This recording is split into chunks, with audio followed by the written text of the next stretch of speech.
Bueno, buenas tardes a todos, bienvenidos a este nuevo webinario en donde vamos a hablar sobre activar la innovación para producir cambios en Latinoamérica y revolucionar Latinoamérica. El día de hoy tengo a Federico Fernández, quien es un amigo de esta casa y además, bueno, tenemos la posibilidad de hablar sobre este tema que es muy importante para nosotros. Voy a presentar a Federico. Federico Fernández es presidente de la Fundación Internacional Bases y director ejecutivo de Somos Innovación, Senior Fellow en Austrian Economic Center y además es el presidente del comité organizador del Congreso de Economía Austríaca del siglo XXI, que se da en Europa y que también se da en Rosario, y tengo entendido que este año es en la provincia de Córdoba. Federico, ¿cómo estás? Buenas noches. Hola Cristian, muchas gracias por tenerme aquí con ustedes, es un placer. Bueno, muchas gracias, Federico. La verdad es un placer tenerlo, es un gran amigo, pero además él está en Polonia, con lo cual en este momento ya son las 12 de la noche, así que es no solamente un esfuerzo, sino también la posibilidad de tenerlo el día de hoy acá. Le voy a contar al público cómo vamos a proceder el día de hoy. Vamos a escuchar a Federico durante la primera media hora, en donde nos va a hablar sobre cómo activar la innovación para producir cambios y sobre todo para revolucionar Latinoamérica. Y la siguiente media hora va a ser de preguntas del público y va a ser más una entrevista. Así que bueno, si tienen preguntas pueden ir haciéndolas desde 7:20 en adelante. Igual de todas formas lo voy a mencionar porque ya tengo unas preseleccionadas del público. Así que bueno, Federico, el tiempo es tuyo. Muchas gracias. Gracias Cristian. Bueno, primero, por supuesto, muchas gracias por tenerme con ustedes. Felicitaciones por todo el trabajo que hace Estudiantes por la Libertad en Argentina, en Sudamérica, en Latinoamérica y en el mundo, porque la verdad es una organización súper global que yo admiro mucho y que siempre es un placer estar colaborando con ustedes de la forma que sea. Y bueno, un honor muy grande poder estar acá compartiendo este ratito con ustedes, charlando un poco sobre innovación, que es un tema creo muy importante. Para los que están viendo, les recomiendo encarecidamente que piensen en hacer una donación a Estudiantes por la Libertad. Es siempre muy importante colaborar con este tipo de organizaciones para que sigan haciendo el trabajo importante que están haciendo. Y si no puede ser en dinero, donenle tiempo. Estudiantes por la Libertad siempre está buscando coordinadores locales, siempre está buscando gente. La mayoría de los que están ahí escuchando supongo que son chicos jóvenes, así que bueno, deben tener un poco más de tiempo que quizás los más adultos o viejos como yo, así que bueno, dónenle un poco de su tiempo a Estudiantes por la Libertad, que sin duda es una buena causa. Y bueno, también hagan como yo, síganlo a Cristian en Twitter, en Cristian Moreno 9, así se enteran de lo que hace Estudiantes por la Libertad y de lo que hace Cristian en particular. Y los últimos dos anuncios, estos sí son viles porque tienen que ver con lo que hago yo. Hablábamos con Cristian recién antes de empezar, con la Fundación Base estamos haciendo un curso que se llama Dominando la New Media. Postúlense, es un curso que para todos los seleccionados va a ser gratis y bueno, como su nombre lo indica, queremos crear una guerrilla de liberales y libertarios en todas las redes, en YouTube, que tengan podcasts, todo. Así que, y tenemos, digamos, los mejores mentores dando cada una de las clases. El curso es una caja de herramientas, aprovechenla. Y finalmente, y con esto termino, hablando de podcasts, si tienen un segundo, entren a somosinnovacion.lat/podcast y suscríbanse a mi podcast, que tiene 5 capítulos, es un episodio, es un podcast nuevo, pero bueno, es para charlar un poco de innovación, además de estas charlas que tenemos acá. Y bueno, para empezar, voy a tratar de hablar 25 o 30 minutos, no más que eso. Para empezar, bueno, toda esta saga del coronavirus y de las reacciones histéricas respecto del coronavirus, las cuarentenas forzosas, el distanciamiento social, etcétera, el encierro, etcétera, etcétera, nos dejan varias enseñanzas y varias cosas como para reflexionar. Y una de ellas es, bueno, estamos viviendo en el mundo de Greta Thunberg. O sea, las emisiones de carbono se han reducido drásticamente, el precio del petróleo cayó prácticamente a cero, no se vende petróleo. Y la verdad que es un mundo de pesadillas. O sea que, bueno, la chica malcriada de Suecia no tenía razón. Necesitamos capitalismo, necesitamos producción, necesitamos un poquito de contaminación también y necesitamos buscar soluciones innovadoras para solucionar esto. Pero justamente encerrarnos todos, la verdad que va a producir más bien, más que una solución ecológica, va a producir una epidemia de suicidios y de depresión.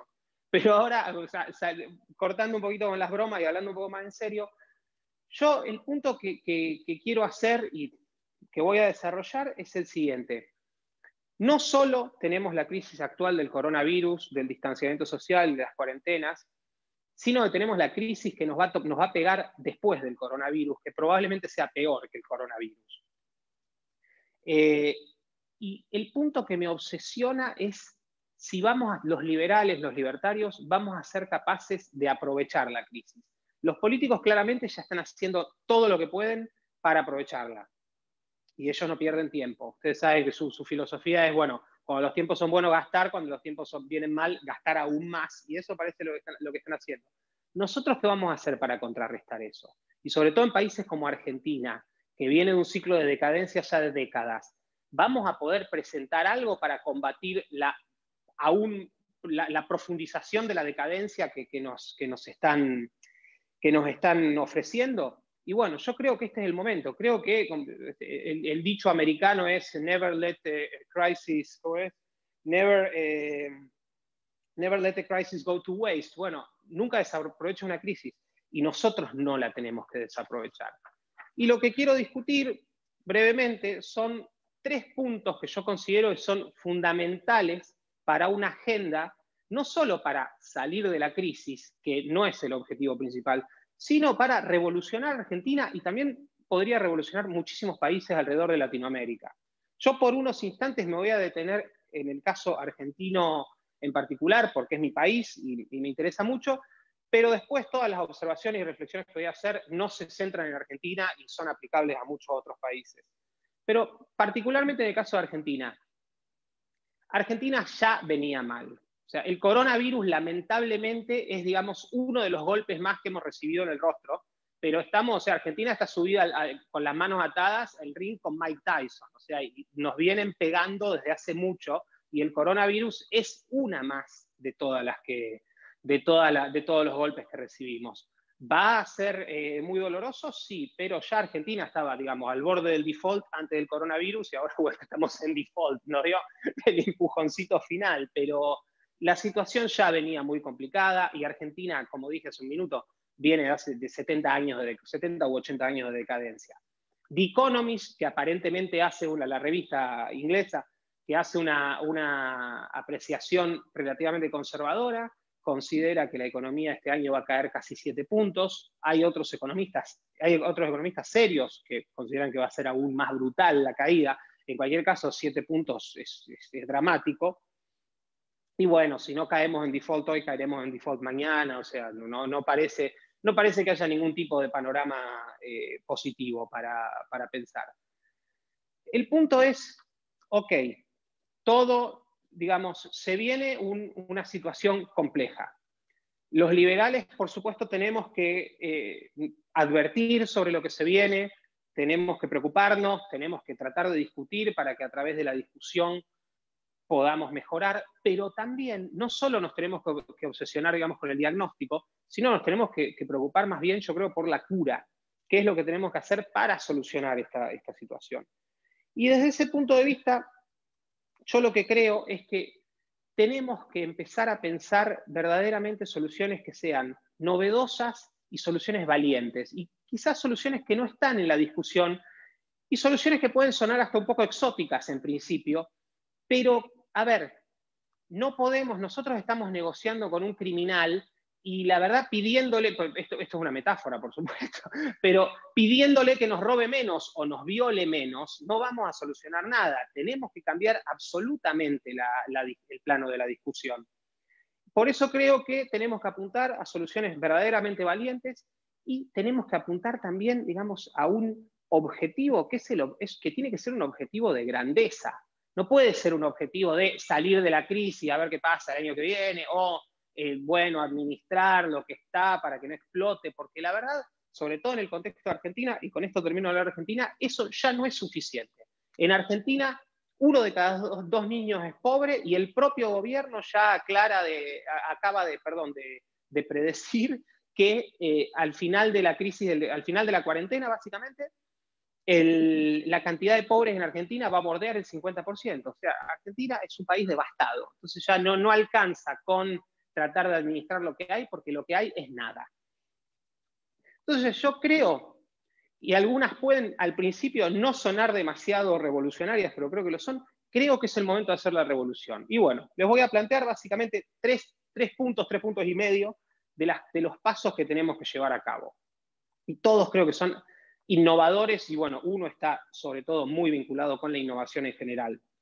Y el primer punto que tenemos que tener para mí en nuestra agenda, para tratar de cambiar de verdad Argentina y cambiar Latinoamérica, es la desburocratización y el paso a absolutamente tener todo en e-government. O sea, en gobierno electrónico sería en español, que suena horrible, así que voy a utilizar la palabra e-government. Perdónenme. ¿Por qué?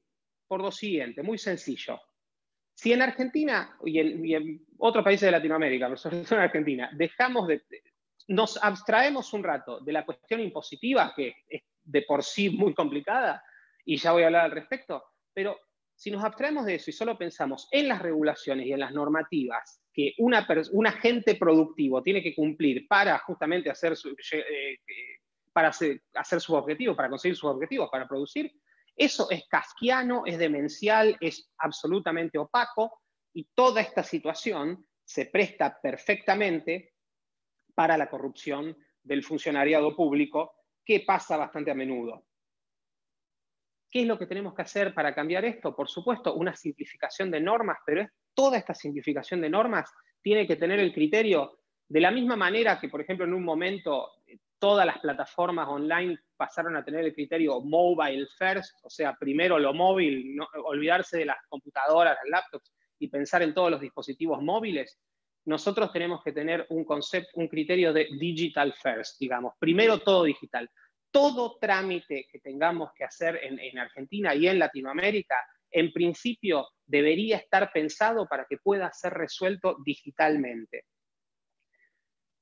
¿Esto se puede hacer? Sí. ¿Y en quién estoy pensando? En un pequeño país del Báltico, que para mí es una maravilla y que admiro mucho, que se llama Estonia. Estonia es un país que pertenecía a la Unión Soviética, o sea, coactivamente, por supuesto, no voluntariamente, pertenecía a la Unión Soviética. Cuando cayó el muro y se pudo independizar, comenzó una serie de transformaciones, es uno de los países más libres del mundo, es uno de los países con el mejor sistema impositivo del mundo, de eso también vamos a hablar en unos minutos, y es uno de los países que ha abrazado desde los 90 ya el concepto de e-government. Y con eso han logrado cosas maravillosas. Entre ellas les voy a contar algunas cosas que pueden parecer anecdóticas, pero no lo son. Primero, 99% de los trámites en Estonia se pueden hacer de manera digital. Y por servicio digital o trámite digital, lo que me refiero es algo que de punta a punta se hace digitalmente, se hace con una computadora, con un celular, que no implica ningún tipo de llamado telefónico, papeleo físico o visita a una oficina.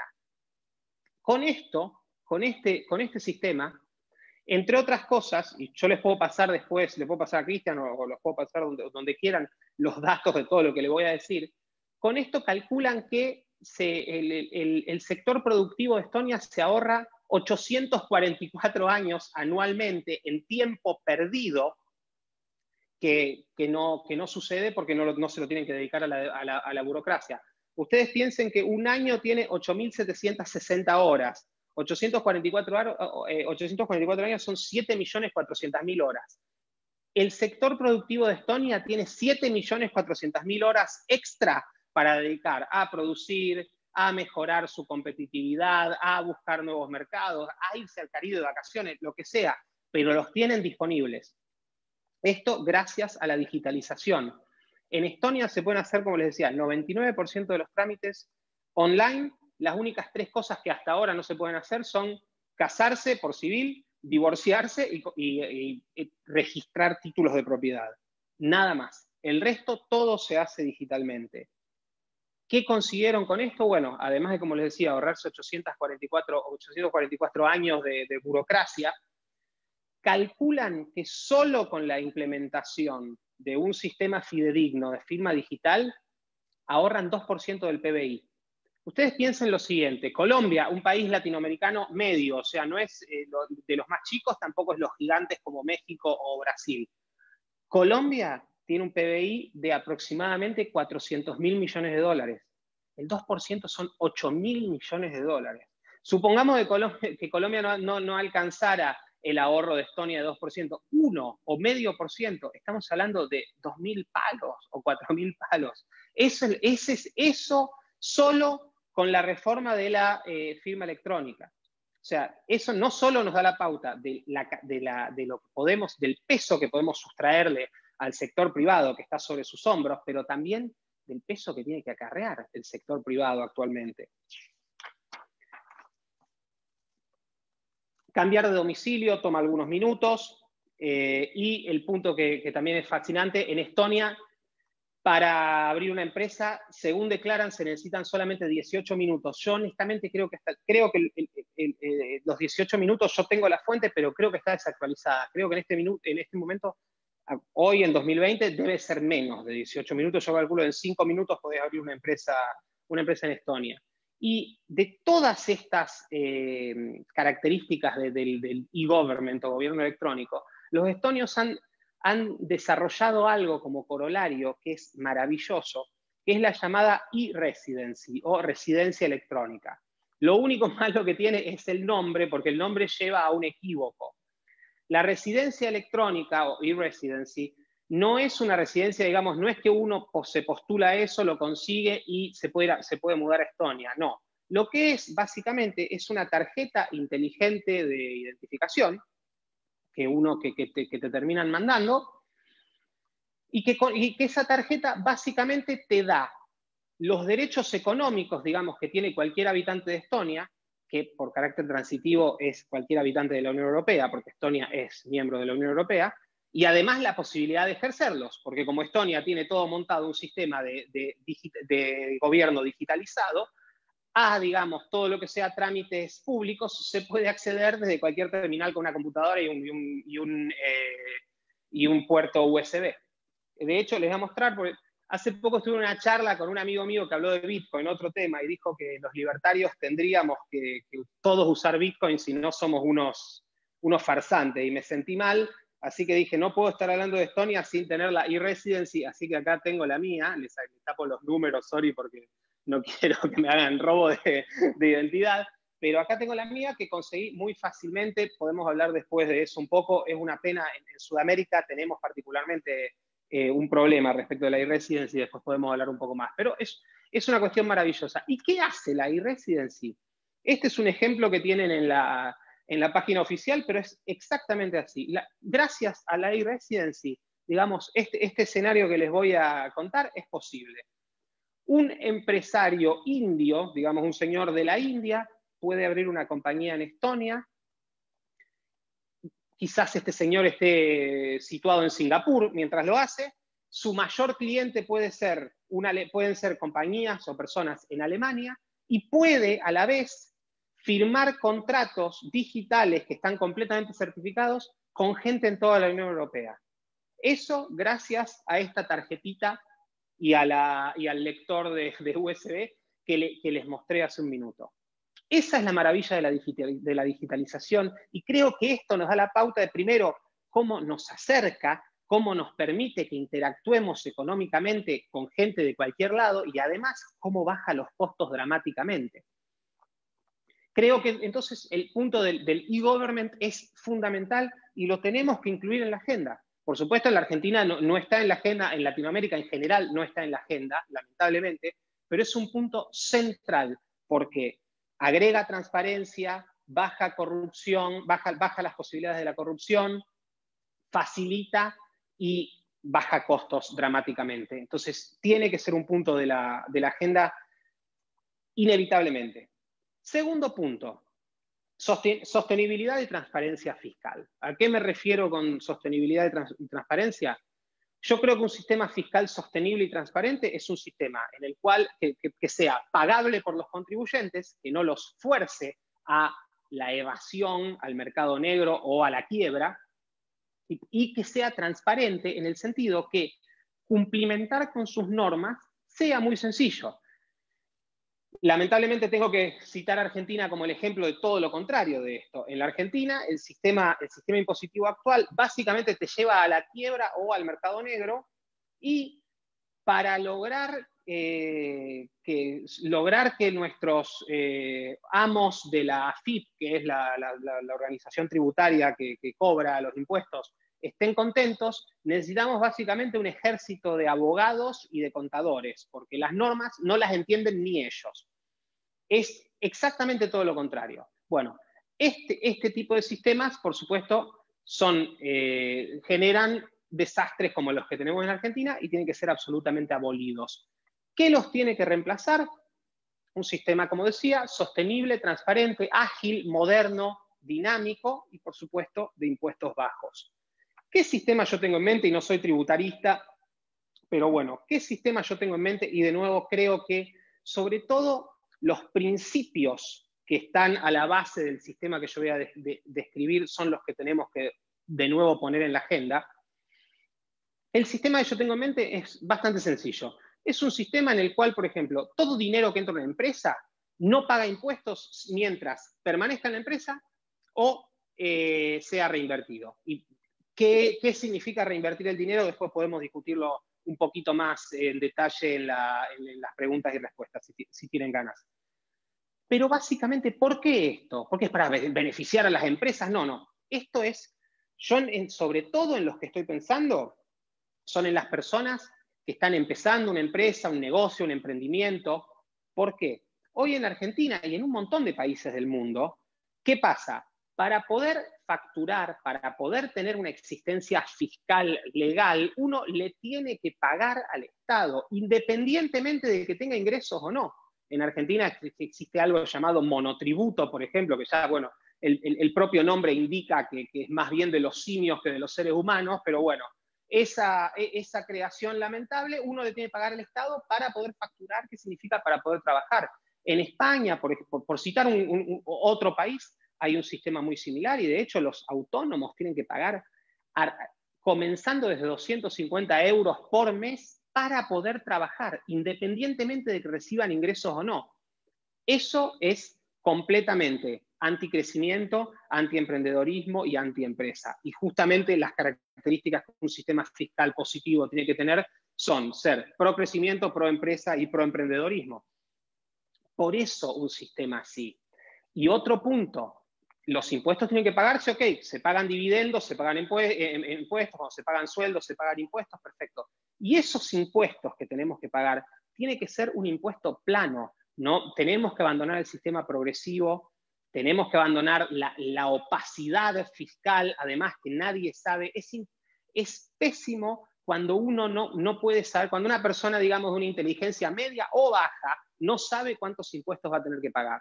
La transparencia del sistema fiscal tendría que ser absoluta. Arthur Laffer, creo que fue Laffer, perdónenme si me estoy equivocando, pero creo que él decía que el sistema fiscal ideal es el flat tax o impuesto plano, porque es un impuesto que podés pagar en una postal, digamos, podés hacer tu declaración fiscal en una postal, ponés cuántos ingresos, sacás el porcentaje que tenés que pagar, ponés el numerito y le mandás un cheque a alguien y listo, y ya está. Y así tiene que ser el sistema. Por eso tenemos que tener un impuesto plano. Claro, sencillo, transparente, que no necesitar un contador para hacer salvo que uno sea una empresa gigantesca, no necesitar un contador para hacer una declaración de impuestos.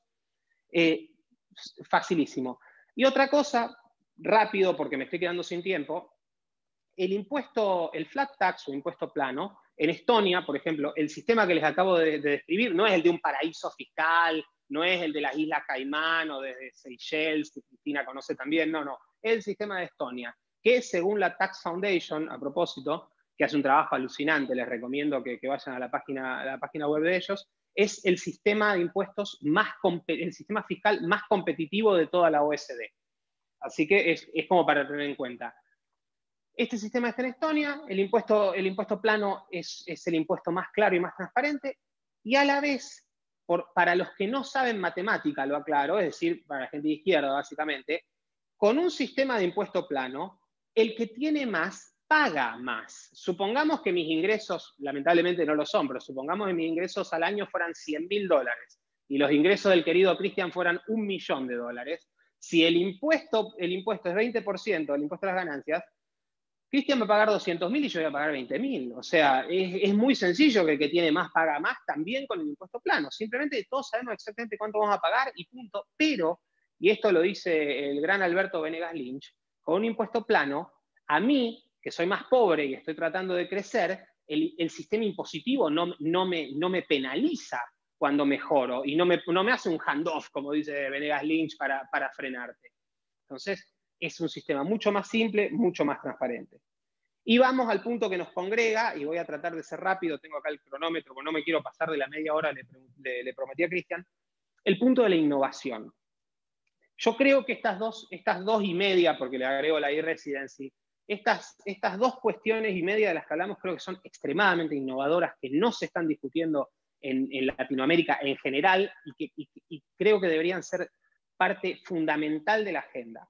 Pero la innovación en general, cómo tratamos a la innovación, tiene que ser un punto que quizás el más importante y creo que también es el que provocaría como el cambio cultural más grande. ¿A qué me refiero? Lo que creo es que tenemos que propiciar como liberales, como libertarios, y como fuerza cultural que somos dentro de la sociedad, lo que tenemos que propiciar y nuestra propuesta tiene que ser un cambio absoluto de la mentalidad y de la cultura de los burócratas y los reguladores respecto de la innovación. Muy sencillamente, creo que el principio de inocencia tiene que regir también para la innovación. ¿Qué significa esto? Que la innovación, o sea, a menos que se pruebe que es culpable, tiene que ser por defecto percibida como inocente. Tenemos que tener una innovación sin permisos, una innovación que es aceptada y permitida, a menos que se pueda verdaderamente presentar objeciones muy fuertes respecto de ya sea un modelo de negocios o un servicio o una tecnología innovadoras. El punto es, por supuesto, que la política influye en la sociedad generando incentivos o desincentivos. Y cuando tenemos, como lamentablemente en Argentina, pero en muchos otros países, Colombia que mencioné hace poco, Uber hace poco fue eyectado del país, después por suerte volvió, pero o sea, eso da la pauta. Y Colombia es un país que tiene este sistema de economía naranja, que en muchos aspectos es muy pro innovación, e igualmente Uber perseguido como si fuera un cáncer. Así que lamentablemente el problema lo tenemos en muchos países alrededor de América Latina. Cuando tenemos tanta hostilidad respecto de la innovación, lo que generamos son desincentivos brutales para innovar. O sea, nadie quiere innovar porque la gente tiene miedo de ser penalizada de múltiples maneras, incluso de maneras que, digamos, tienen que ver con lo criminal. Permítanme, les voy a leer una cita que me pareció muy interesante del historiador económico Joel Mokyr. Él lo que dijo es que el progreso tecnológico requiere, sobre todo, tolerancia hacia lo desconocido y lo excéntrico. Y definió, y esto me pareció genial, definió la innovación como una planta frágil y vulnerable, que es muy sensible al entorno social y económico. Este es son dos puntos súper interesantes. El primero es justamente la innovación debería ser recibida, si no con respeto, al menos con tolerancia. Y el otro punto es, muchas veces, sobre todo respecto de la tecnología, y piensen en todas las modas tecnófobas que hay respecto de un montón de cosas, pero además respecto de servicios, respecto de productos, respecto de nuevos modelos de negocios innovadores, el punto no es la tecnología en sí o el modelo de negocios en sí, sino el contexto social que se crea alrededor de ella. Y a mí los dos ejemplos que siempre uso son, primero el tema de los transgénicos. En Europa, demonizados, prohibidos, los transgénicos son básicamente algo que pasa cerca y te matan. En Argentina y Estados Unidos, entre otros países, abrazados y en parte responsables de la explosión de productividad que ha habido en el sector agrícola, tanto de Estados Unidos como de Argentina. El shale oil y el shale gas, lo mismo. En Argentina y en Estados Unidos, aceptados, en Estados Unidos más que en Argentina, y en Estados Unidos, bueno, hasta ahora está el problema del colapso del precio del petróleo, habían generado una revolución verdaderamente. En Europa, de nuevo, demonizados y no aceptados. No es la tecnología en sí, es la misma tecnología, pero no es la tecnología en sí, sino la mitología que los militantes, a veces, los militantes de cualquier cosa, crean alrededor de ella. Y este es un punto muy importante y en eso también, digamos, cómo se sienta, cómo se pone el gobierno respecto de la innovación es muy importante para dar mensajes a todo el resto de la sociedad. Entonces, ¿qué es lo que está en juego acá? Y con esto ya voy a ir terminando. Lo que está en juego es quién y cómo, quién va a resolver los problemas y cómo lo vamos a hacer. ¿Por qué? Porque la innovación, no piensen, a mí me encanta Matt Ridley, que es otro autor súper involucrado en innovación, que les recomiendo que lean todo lo que haya de él. Matt Ridley, una de las cosas que dice que es fascinante es que la innovación está mucho más relacionada con la transpiración que con la inspiración. Y que básicamente lo que la innovación hace es volver productos y servicios que no estaban al alcance de todos, al alcance de las masas, volverlos, masificarlos. Eso es la innovación. Muchas veces la innovación es tomar cosas que ya existen y combinarlas de una manera que es novedosa. No es necesariamente la invención o crear algo absolutamente nuevo de cero. Y ese proceso, en general, lo usamos para resolver problemas. La innovación se vincula estrechísimamente con eso, con la resolución de problemas. Y, digamos, en el debate social que hay respecto de la innovación, lo que está en juego es quién va a resolver los problemas. Si nosotros, la gente común, porque la innovación es de abajo hacia arriba, nunca puede ser centralizada, si lo va a resolver la sociedad civil, lo vamos a resolver nosotros, lo va a resolver los innovadores, o lo van a resolver burócratas y reguladores, que por definición no pueden resolver nada. Ese es el punto central que se está jugando. A la base, por supuesto, de la defensa de la innovación está el optimismo racional del que habla Matt Ridley, que creemos que básicamente las innovaciones son algo bueno para nuestras vidas y sobre todo, a ver, no todas, por supuesto, no todas van a cambiar nuestras vidas, pero la innovación en general es algo bueno, pero sobre todo que la innovación está a la base del progreso humano y es probablemente su principal motor. Cuando se detiene este proceso, lo que estamos haciendo es poniéndole un freno a la creatividad y al espíritu humano en realidad. ¿Queda un rol para el Estado en este modelo de innovación sin permisos? A ver, idealmente muy restringido, tendiendo a cero, pero yo creo que hay dos cosas que podemos mencionar. La primera es, digamos, los gobiernos supuestamente tienen el objetivo de salvaguardar al ciudadano de ciertas cosas, de ciertos peligros. Entonces, en ese sentido, pensemos la relación respecto a la innovación entre gobierno y sector privado. Si estamos haciendo un cóctel, pensemos 9 partes de innovación, 1 parte de regulación. Nunca al revés. Nunca al revés. Y esto, digamos, el cóctel de 9 partes de innovación y 1 de regulación, los reguladores deberían tomarlo todo el tiempo y tendrían que llenarse de humildad con ese cóctel. Porque si el cóctel se invierte, en lugar de ser esta bebida virtuosa, se vuelve en veneno y absolutamente mortal. Si tenemos 9 o 10 partes directamente de regulación, lo que pasa es que la innovación, y con eso gran parte de la sociedad, muere o decae. Y el segundo punto, yo hablé de los desincentivos que crea el gobierno. Creo que, y esto es algo para analizar, y lo dice Adam Thierer, que también es alguien que yo sigo mucho respecto de innovación, si nosotros logramos que el gobierno, las agencias gubernamentales, etcétera, etcétera, adopten el tono correcto respecto de la innovación, que es el de, digamos, de abrazarla y aceptarla en general, yo creo que eso tiene un impacto en la sociedad, en instituciones, en empresas que reaccionan a esos incentivos y eso genera una retroalimentación, un feedback que es absolutamente positivo.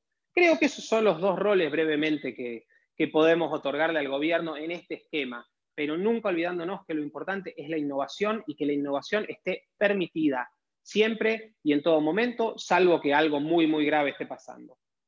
Para concluir, a mí me parece que con e-government, con un sistema similar a la e-residency, que si nos ponemos a pensar es revivir las ideas de Alberdi y el énfasis de Alberdi por la inmigración en el siglo XXI, con un sistema fiscal transparente y sostenible, y con innovación sin permiso, con estas 4 cosas, yo creo que verdaderamente podemos revolucionar Argentina y Latinoamérica. Y este no es un punto menor. Y yo les pido a todos ustedes que aprovechemos este momento para hacer nuestra revolución y aprovechemos este momento para, sin piedad y sin excepciones, declararle una guerra total a los errores del pasado. Muchas gracias. Bueno, muchas gracias, Federico. La verdad, estuvo muy ilustrativa tu presentación. Voy a hacerte unas preguntas y al mismo tiempo les recuerdo al público que este es el momento en el que pueden empezar a hacerlas. Así que bueno, las esperamos. Así le preguntamos a Federico ahora en vivo. Pero referido a esta cuestión de la innovación y referido a un tema que siempre hubo, fue el tema de la educación. Y de alguna manera no querían separar lo que era la educación presencial de una que probablemente pueda ser interesante como la virtual.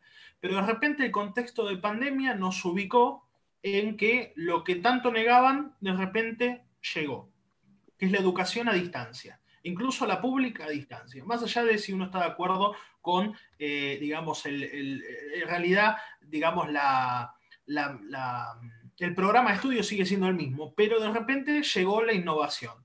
Y esto va a hacer que un montón de chicos hoy estén acostumbrándose a algo que de repente era totalmente distinto.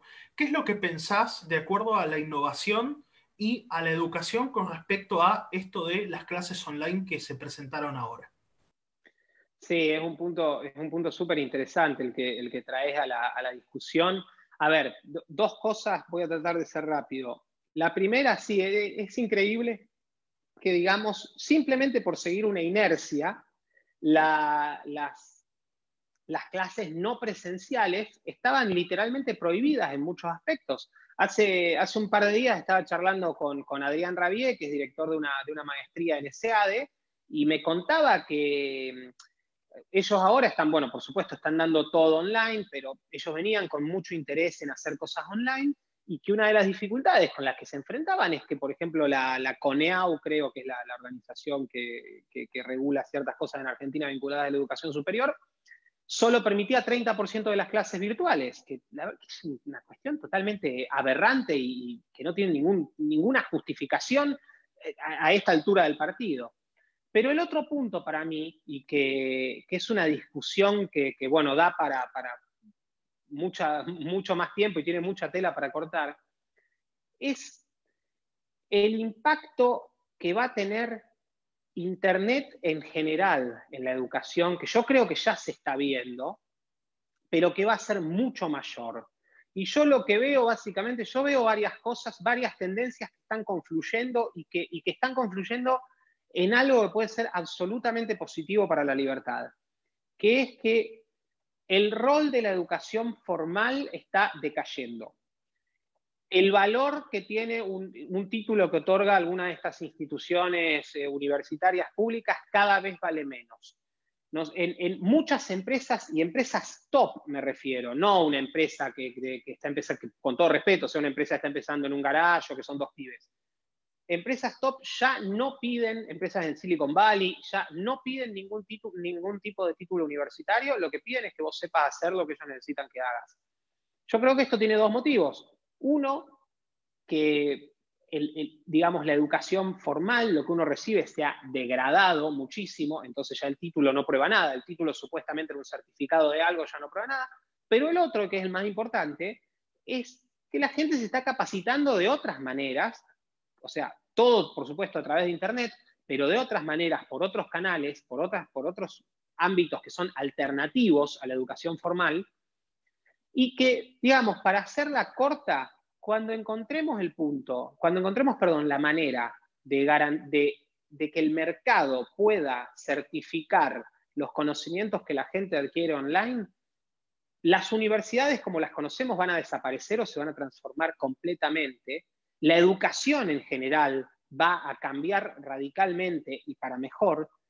Y sobre todo, el monopolio cultural que ha tenido la izquierda, que ha colonizado la educación a través del proyecto gramsciano, que es el proyecto cultural más exitoso de la historia, yo creo, se va a caer. Nosotros tenemos que estar preparados porque eso es lo que se viene y esa es la batalla, esa es una de las grandes batallas que nosotros tenemos que dar.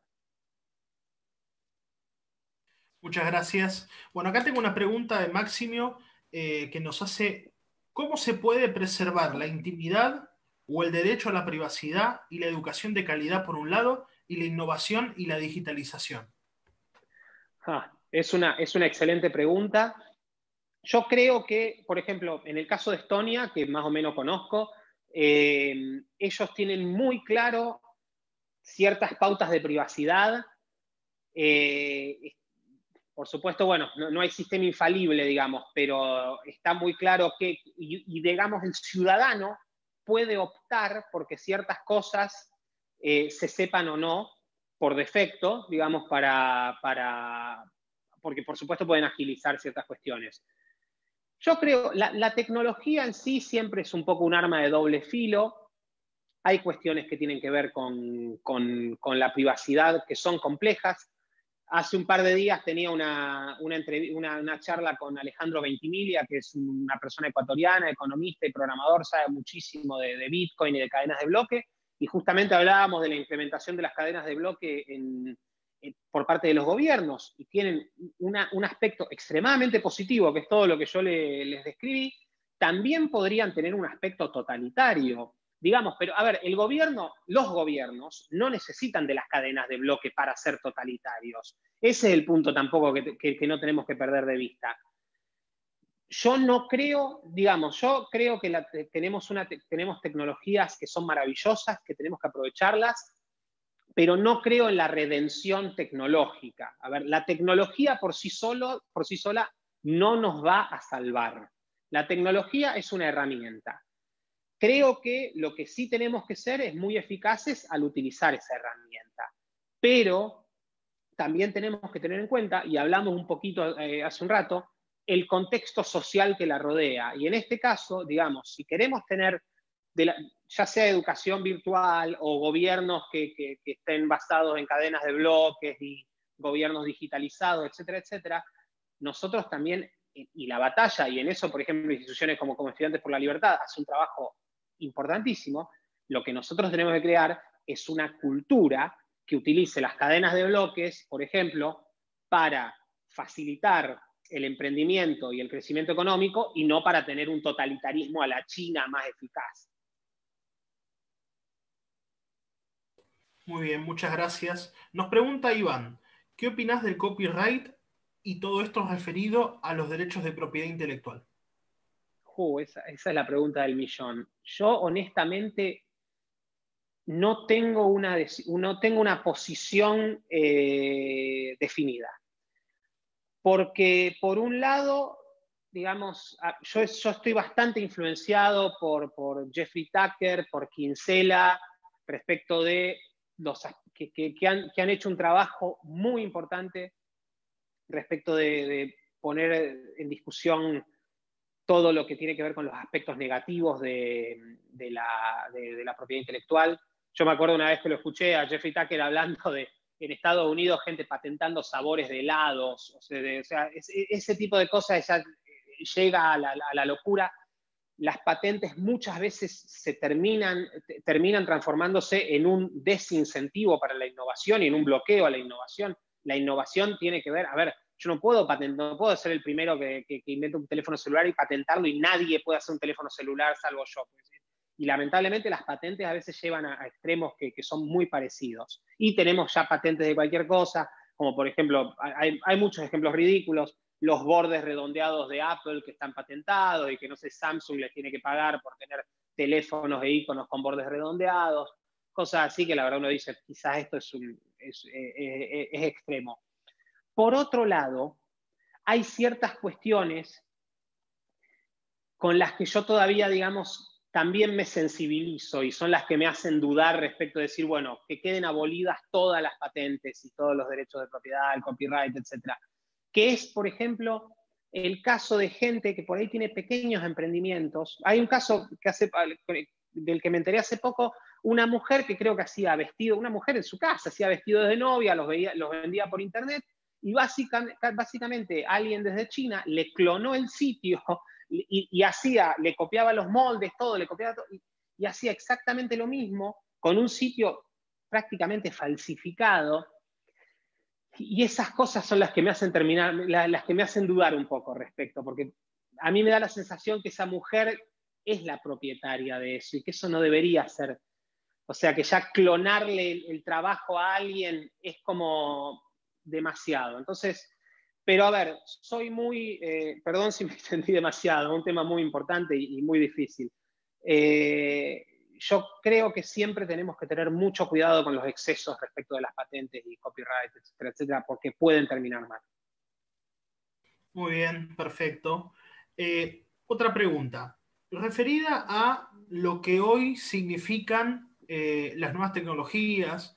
Ya, por ejemplo, tenemos las pizzerías que tenían el delivery, pero al mismo tiempo teníamos a el gobierno mismo de Argentina, quizás no, pero de la ciudad de Buenos Aires o de algunas otras ciudades, lo que hacían era prohibir ciertos estilos de deliveries de comida y todo esto. Este es un momento indicado porque incluso el mismo gobierno en las propagandas lo que te pide es que pidas el delivery. Con lo cual, ¿cómo ves el escenario de la innovación, no solamente relacionado a la cuestión del delivery, sino de la generación de nuevos tipos de empleo o de trabajo que puedan llegar a existir en esta crisis o que de repente puedan surgir después? Sí, bueno, a ver, todo lo que tiene que ver con la llamada sharing economy ha sido fundamental en todos lados respecto del coronavirus y para que muchas cosas sigan funcionando y para que mucha gente pueda quedarse en su casa. Porque bueno, hay mucha gente, yo digamos estoy en contra de todos estos aislamientos forzosos, pero no niego que el coronavirus existe, que es peligroso y sobre todo es peligroso para cierta parte de la población. Y para ellos es fundamental no salir y gracias a las herramientas que tenemos ahora y la economía de plataformas y un montón de cosas, gracias a eso han podido aislarse y mantenerse saludables, que es importantísimo. Es muy gracioso, y vos lo mencionabas, que muchas de estas plataformas hasta hace nada eran demonizadas por los gobiernos de muchos países, de muchas ciudades, de la ciudad de Buenos Aires en particular. Yo decía en broma que hace un tiempo que la reta se había comportado respecto de Uber como Mussolini, pero bueno, ahora con los mayores de 70 años literalmente se comportó como Mussolini, así que no era, el chiste terminó siendo verdad, por ahí la broma no terminó siendo para mí. En cualquier caso, todo, todo lo que tiene que ver con sharing economy, yo creo que va a seguir creciendo, pero sí hay que ponerle yo le pongo un punto de un signo de interrogación. ¿Qué va a pasar respecto de estas cuestiones de distanciamiento social y de aislamiento? Porque también es cierto que los trabajar, digamos, siendo repartidor para Rappi, qué sé yo, se está volviendo una profesión un poco más riesgosa, al menos es la percepción social. Entonces eso también le va a poner quizás le ponga un coto a ciertas cuestiones y también, bueno, la cuestión de compartir ciertos bienes, hay que ver, yo creo, para mí la promesa de la sharing economy es que lo que vamos a tener es que no va a haber más capital que no se use. Y eso es maravilloso, no va a haber más dormant capital, digamos, y eso es maravilloso siempre y cuando podamos compartir, pero Dios no lo permita, pero si llega a haber una segunda o una tercera ola de coronavirus en los próximos, qué sé yo, entre 6 y 12 meses, eso le va a poner un coto grande. Entonces también tenemos que, pero bueno, lo que sí puede impulsar a la innovación es con todo lo que tiene que ver con automatización. O sea, entonces, quizás esto, ojalá que no sea necesario por estos motivos, pero digamos, si lo del coronavirus se extiende, qué sé yo, lo que vamos a tener es que los deliveries hechos automáticamente, hechos por drones, hechos por robots, probablemente pasen más rápido de lo que hubieran pasado sin coronavirus. Muy bien. ¿Cómo ves el futuro o el presente futuro cercano después de todas las deudas que hay en materias de innovación, pero por sobre todas las cosas relacionado a lo que hoy significa todo esto del coronavirus, que nos deja gobiernos más fuertes, imágenes presidenciales por las nubes en algunos casos, ciertas libertades que se terminan, ciertas libertades individuales que se terminan del otro lado, y la economía y todo lo que significa el futuro cercano que viene. ¿Cómo lo ves desde tu perspectiva, desde la visión que vos tenés referida a la cuestión de la innovación, pero sobre todo, sos un testigo presencial en el sentido de que vos estando en Polonia has visto primero llegar el coronavirus antes que nosotros? Entonces, ¿cómo ves todo eso? Sí, mira, a ver, podríamos estar hablando toda la noche de esto. Yo soy optimista y trato de ser optimista. Yo no creo, yo no creo que vamos a tener a Leviatán mañana por el coronavirus. Sí, es verdad, a ver, los gobernantes disfrutan de ejercer el poder. Hay gente como Doc Casey, por ejemplo, que dice que para dedicarse a la política, para llegar a presidente, tenés que ser un sociópata. Yo no sé si eso será cierto, probablemente sí, pero en cualquier caso, esta gente disfruta de ejercer el poder y esta situación les ha dado un poder inmenso y recuperar, digamos, el terreno que hemos perdido va a ser difícil, pero creo que lo vamos a lograr. A mí lo que sí me preocupa muchísimo es con qué economía nos vamos a encontrar después del coronavirus.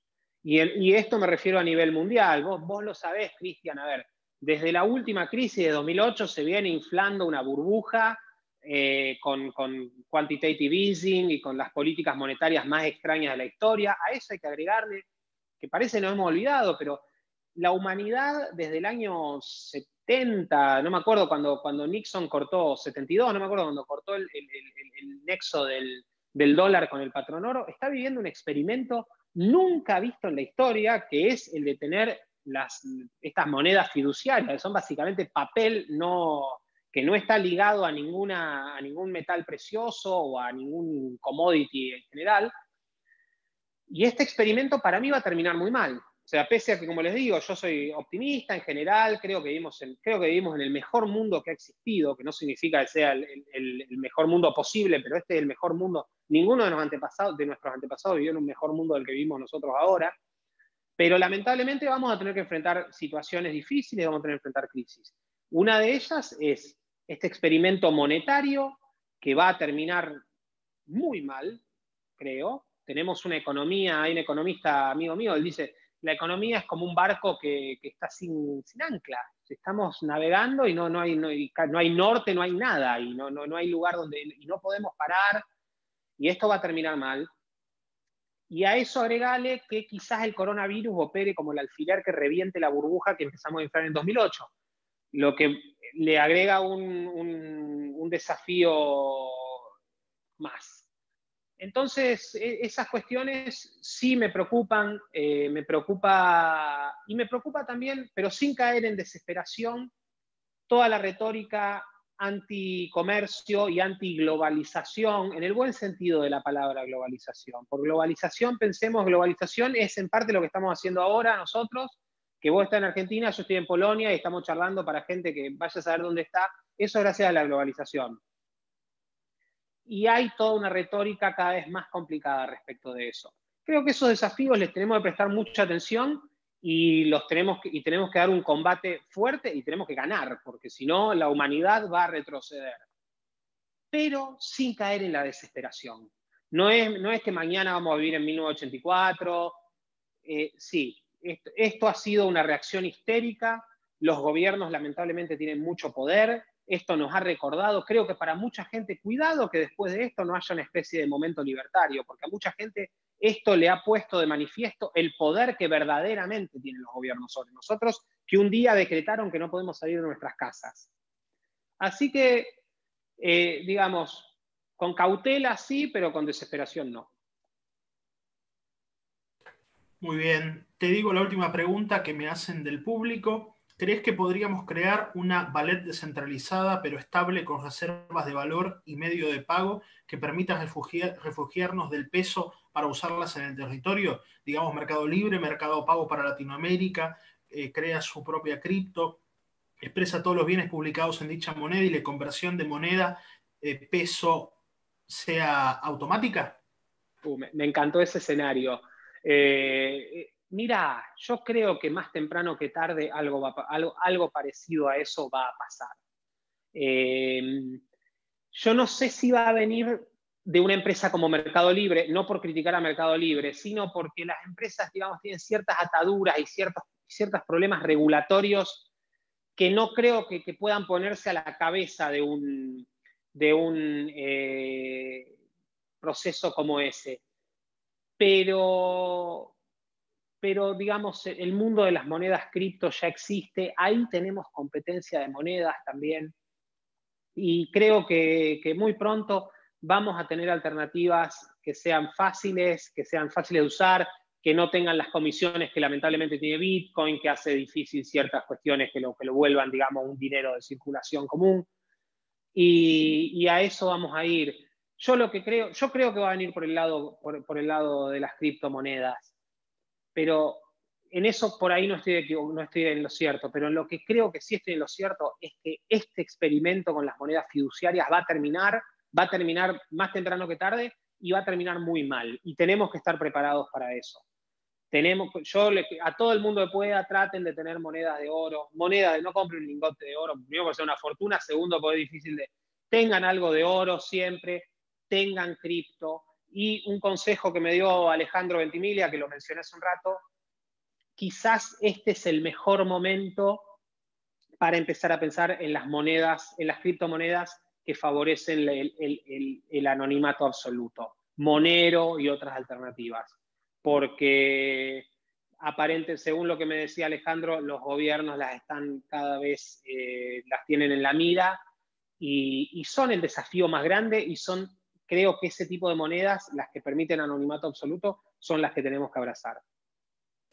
Muy bien, Federico. Bueno, te dejo unos últimos minutos para que le des unas últimas palabras a la audiencia. Puede ser referido a esto, puede ser referido al trabajo que estás haciendo con Fundación Sí, o con el Congreso de Economía Austríaca, o incluso con la Fundación Bases. Bueno, te agradezco, Cristian. Bueno, primero y principal, muchas gracias a vos, muchas gracias a Estudiantes por la Libertad, y gracias a cada uno de los que estuvo viendo esto. Espero que les haya servido para algo. Y bueno, aprovechando tu oferta de hacer un poco de propaganda, sí, a ver, bueno, nosotros, como mencionaste, hace ya muchos años hacemos un congreso sobre la Escuela Austríaca de Economía. Es un congreso que viene creciendo mucho. Este año lo queremos hacer, estamos pensando, estamos a punto de fijar la fecha nueva, porque tuvimos que cambiar la fecha por todo este lío del coronavirus, pero lo queremos hacer. Una de las cosas que la Fundación Base y también la Fundación Liberar de Córdoba, que es con quien lo estamos haciendo, una de las cosas que tenemos como objetivo también para este año es que apenas se pueda volver a la normalidad, hay que volver a la normalidad. No podemos permitir que esta situación en la que estamos ahora se normalice, justamente. Entonces queremos hacer el congreso, sabemos que va a ser un desafío grande, pero lo queremos hacer.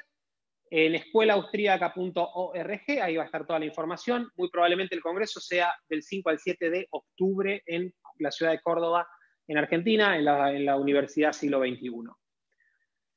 Después, con la Fundación Bases, también tenemos una serie de actividades, algunas online, otras que iban a ser presenciales, que se volvieron online, y tenemos una agenda muy cargada. Tratamos de tener un sitio web siempre con buenos artículos. Estamos abiertos a que nos manden artículos si quieren escribir para nosotros, así que traten de estar en contacto por esa vía también.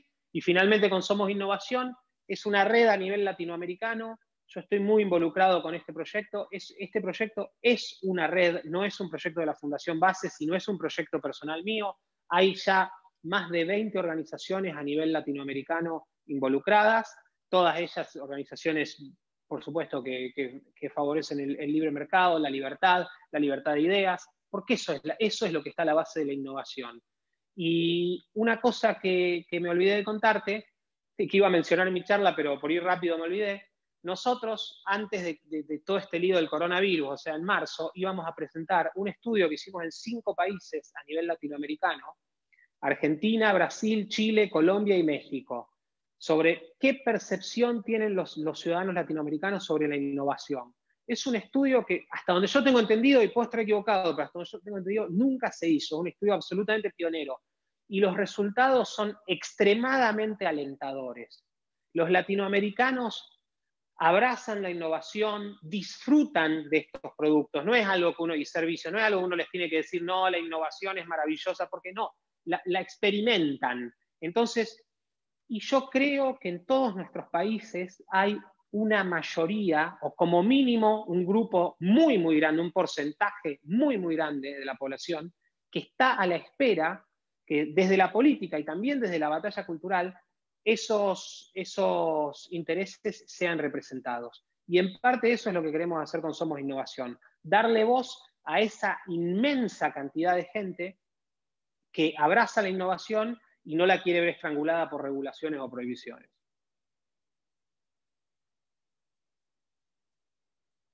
Muchísimas gracias, Federico. La verdad es que fue muy ilustrativa tu entrevista, pero sobre todo tu presentación. Lo que queríamos desde Estudiantes por la Libertad es ver cómo activar todo el escenario desde ahora, pero incluso después del coronavirus. Queremos que sea una experiencia o una pesadilla terminada desde todos los puntos de vista, humanitario, social, económico. Sabemos que lo que viene va a ser muy complicado y como sabemos que va a ser muy complicado, lo mejor es pensar en alternativas para definitivamente sortear esta crisis y empezar a trabajar, empezar a innovar, empezar a emprender para que definitivamente la economía del mundo empiece a progresar. Sabemos que el PBI en todos los países va a bajar muchísimo, sabemos que la situación es complicadísima y el día de hoy queríamos ver y aportar algunas posibles soluciones a cómo podemos resolver esta cuestión.